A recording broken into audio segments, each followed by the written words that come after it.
Rickshaw Pandit Ricky Ratan Pandit அவர் வந்து அமித்ஷாவால் நியமிக்கப்பட்டவர். So இந்த பொம்மை இருக்குல்ல, விஜய் பொம்மை, அதாவது முதலமைச்சர் விஜய் பொம்மை இருக்கார்ல, இந்த விஜய் பொம்மையை வந்து இந்த பில்லி சூனியை வச்சு கயிறு போட்டு கட்டிடுவாங்கல்ல, அது மாதிரி பில்லி சூனியை வச்சு இந்த பிஜேபி கயிறு போட்டு கட்டிட்டாங்க. இவர் ஒரு மண்ணாங்கட்டியும் செய்ய போகிறதில்ல, சும்மா வாயில் வடை சுட வேண்டியது தான். நான் வந்து மக்கள் ஆட்சி கொடுக்குறேன், மண்ணாங்கட்டி ஆட்சி கொடுக்க போகிறேன், ஒரு மண்ணாங்கட்டியும் செய்ய மாட்டார்.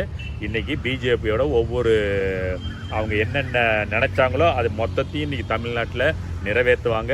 அதோட முதல் படி தான் இன்றைக்கி அந்த ஜோசியர் பண்டிட் வந்து முதலமைச்சரோடைய நேரடி ஆலோசகராக அரசாங்கத்தால் நியமிக்கப்பட்டிருக்காரு. இதெல்லாம் வந்து இதை விட ஒரு கேலி கூத்து எங்கேயும் நடக்காது, நடந்திருக்கு. இதுக்கும் இந்த மக்கள் வந்து முட்டு கொடுத்து பேசிட்டு இருக்காங்க. தயவுசெய்து இதனால் வந்து இழக்க போகிறது நம்ம தமிழ்நாடு, நம்ம தமிழ் மக்கள், நம்ம இனம். அதை மறந்துட்டு சும்மா நீங்கள் விஜய்க்கு முட்டு கொடுக்குறன்ற பேரில் பிஜேபியை தூக்கி தலையில் வைக்காதீங்க. நன்றி ஐயா. வணக்கம். வணக்கம். நடந்து முடிஞ்ச சட்டசபை தேர்தலில் வந்து 100 இடங்களை பெற்று 107 இடங்களை பெற்று பெரும்பான்மையாக அமைக்க முடியாமல் இன்றைக்கி தாவேகா வந்து ஒரு மற்ற கட்சி கூட்டணிகளை சேர்த்து இன்றைக்கி ஆட்சி அமைச்சிருக்கிறாங்க. இருந்தாலும் அந்த கட்சியில் இருக்கக்கூடிய எம்எல்ஏக்களில் ஒரு 126 பேர் மேலே வந்து குற்ற வழக்குகள் இருக்குன்னு சொல்லிட்டு இன்றைக்கி நேரடியாக பேசுகிறாங்க. இதை எப்படி பார்க்குறீங்க? இதில் வந்து குற்றத்தை எப்படி ஒழிக்கிறது, இவங்களை எப்படி தகுதி நீக்கம் பண்ண முடியுமா? இப்போ நீங்கள் சொன்ன மாதிரி இப்போ 108 பேர் வெற்றி பெற்றிருக்காங்கன்னா அந்த 108 பேர் யார் யாருன்னே ஃபஸ்ட்டு அவங்க தலைமைக்கு தெரியாதுன்னு நினைக்கிறேன். 234 தொகுதியிலையும் நாங்கள் தனித்து போட்டிடுறோன்னு சொல்லி அறிவித்து இந்த தேர்தலை எதிர்கொண்ட தாவேகா கடைசி நிமிஷம் வரைக்கும் யாராவது கூட்டணிக்கு வருவாங்களான்னு எதிர்பார்த்து வாசலை திறந்து வச்சுட்டு தான் இருந்தாங்க. கடைசி வரைக்கும் வரலன்னொன்னே கையில் கிடச்சவனெல்லாம் எம்எல்ஏ அதாவது வேட்பாளராக நிறுத்திட்டாங்க. அப்படி யார் யாரை நிறுத்துகிறோன்றது உண்மையிலே அந்த கட்சியோட தலைவர் விஜய்க்கு தெரிஞ்சிருக்க வாய்ப்பே கிடையாது. அப்போ எந்த ஒரு முறையும் வேட்பாளர் தேர்வுக்கு எந்த ஒரு தகுதி முறையும் அவங்க ஃபாலோ பண்ணாமல் தான் கையில் கிடச்சவனெல்லாம் வர்றவன் போகிறவனெல்லாம் நிறுத்தியிருக்கிறாங்க. அதில் நீங்கள் சொல்கிற மாதிரி 126க்கும் மேற்பட்ட வேட்பாளர்கள் மேலே குற்ற பின்னணி இருக்குன்றது உறுதி செய்யப்பட்டிருக்குது. இதை வந்து இன்றைக்கி திமுக கையில் எடுத்து அவங்க மேலெல்லாம் நடவடிக்கை எடுக்கிறதுக்கு முயற்சி பண்ணுமான்னு கேட்டால், என்னையை கேட்டால் பண்ண மாட்டாங்க.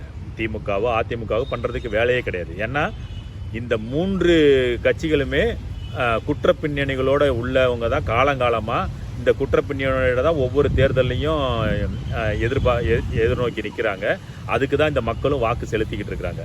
ஸோ மக்களும் அதை பற்றி கவலைப்படலை, இவங்க கட்சிக்காரனுங்களும் அதை பற்றி கவலைப்படலை.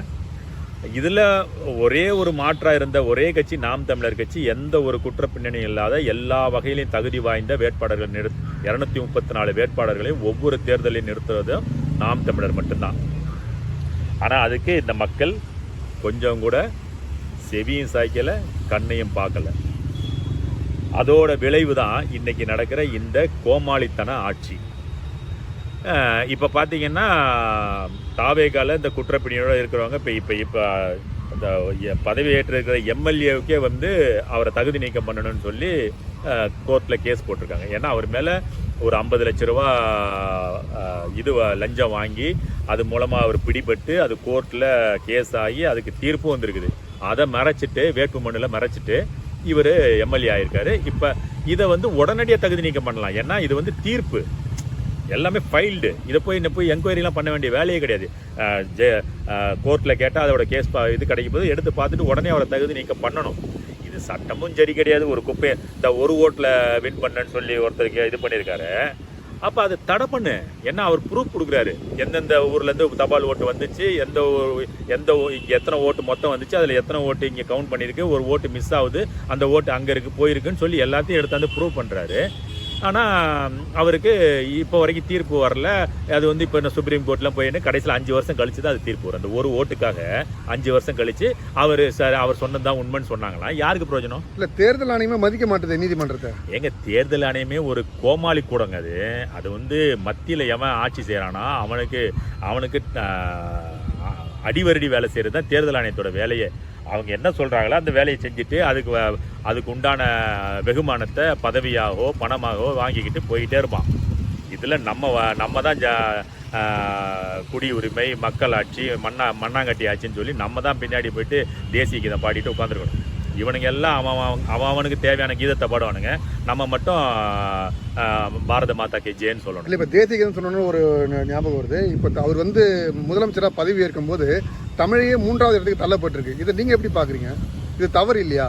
அதை வந்து இப்போ இவங்க எப்படி சரின்னு சொல்கிறாங்கன்னா, இதுக்கு பிப்ரவரி மாதமே வந்து ஒரு மத்திய அரசு ஒரு அரசாணை வெளியிட்டதாகவும், அதில் மத்திய அரசால் நடத்தப்படும் விழாக்களில் முதல்ல வந்தே மாதரமும், 2வது தேசிய கீதமும், 3வது அந்த மாநிலத்தோடைய தமிழ் தாய் வாழ்த்தும், அந்த பாவம் என்ன பாவம் அந்த பாவை பாடிக்கலாம் அப்படின்ற மாதிரி சொல்லி ஜீவோ வந்ததாக சொல்கிறாங்க. எனக்கு அதை பற்றி விவரம் தெரியல.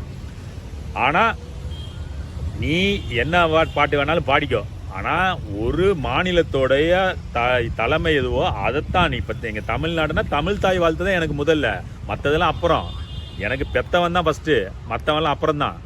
நீ வந்து எப்படி நீ இதை செஞ்சுட்டு தான் அதை செய்யணும்னு சொல்கிறதுக்கு அது வந்து அதிகார திமிரு தான். அது தன்னோட ஆட்சியில் இருந்தால் நீங்கள் என்ன வேணா எப்படியோ இங்கே வந்து ஒரு தன்னுடைய அந்த அதிகார துஷ்பிரயோகன்றது எப்படிலாம் பண்ணணுமோ அப்படிலாம் பண்ணி இன்றைக்கி பிஜேபி தமிழ்நாட்டுக்குள்ளே வந்தாச்சு. முழு தமிழ்நாடு ஆட்சியும் கைப்பற்றிட்டாங்க. இன்றைக்கி அதனுடைய ருத்ர தாண்டவத்தை நம்ம அனுபவிச்சு தான் ஆகணும். இல்லை, பிஜேபி வந்ததுன்னு எப்படி நீங்கள் சொல்கிறீங்க? அதுக்கு ஏதாச்சும் சுற்றி இருக்கிறாங்களா? இல்லை, இப்போ இன்றைக்கி தாவேக்கால இருக்கிற வெற்றி பெற்று வந்திருக்கிற ஆட்கள்லேயே பார்த்தீங்கன்னா, இப்போ உங்களுக்கு உதாரணத்துக்கு சொல்லணும்னா நிர்மல்குமார் ஆர்எஸ்எஸ்ல பயிற்சி பெற்று பிஜேபியில் பயணித்து இன்றைக்கி அங்கேருந்து இதுக்கு வந்திருக்காரு, தாவேக்காவுக்கு வந்திருக்காரு. அப்புறம் வெங்கட்ராமன் கல்வித்துறை அமைச்சராக பதவியேற்றிருக்கிற வெங்கட்ராமன், அவர் பிஜேபியோட ஆள் தான். அப்புறம் ஐஆர்எஸ் அருண்ராஜ், அவர் ஒரு இன்கம் டேக்ஸ் ஆஃபீஸராக இருந்து வேலை செஞ்சவர். இந்த விஜயை வந்து ரைடு பண்ணி பிடிச்ச ஆளில் அவரும் ஒரு ஆள். இப்போ பாருங்கள், இது மாதிரி நிறைய பேர் இருக்கிறாங்க. அதுக்குள்ளே ஒவ்வொருத்தர் முகத்தையும் கொஞ்சம் கொஞ்சமாக கிழிப்போம். இப்படி அப்புறம் வந்து இந்த ஜோசியர் ஒருத்தர் வந்திருக்காரு பாருங்க. இப்போ ஒரு அவர் எதுக்காக பொறுப்பு போட்டிருக்காங்கன்னு தெரியல. பண்டிட் ரிக்ஷா பண்டிட் ரிக்கி ரத்தன் பண்டிட், அவர் வந்து அமித்ஷாவால் நியமிக்கப்பட்டவர்.